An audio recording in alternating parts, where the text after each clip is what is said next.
Hey hi நண்பா, இன்றைக்கி நம்ம எங்கே வந்திருக்கோம்னு பார்த்துக்கிட்டிங்கன்னா திருச்செந்தூர் முருகன் கோயிலுக்கு தான் நண்பா வந்திருக்கோம்.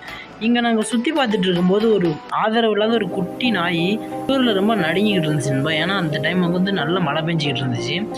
அந்த நாய்க்குட்டியை அப்படியே விட்டுட்டு போகவும் மனசு இல்லை. அதனால ஃபஸ்ட்டு வந்து அந்த கடைக்காரர்கிட்ட சொல்லி 2 வடை வைக்க சொன்னோம். அவரும் வச்சார். ஆனால் அது சாப்பிட மாட்டேன்னு சொல்லிடுச்சு. அதை ஒன்றும் திரும்பி சரிண்ணா 2 பால் வைங்கண்ணா சாப்பிடட்டும் அப்படின்னு சொன்னோம். அதுக்கப்புறம் பால் வச்சு நண்பா. அது எவ்வளோ அழகாக குடிக்குதுன்னு நீங்களே பாருங்களேன். இது மாதிரியான ஏதாவது உதவி செய்யும்போது தான் நண்பா மனசு திருப்தியாக இருக்குது. ஓகே நண்பா, tata, bye bye, take care.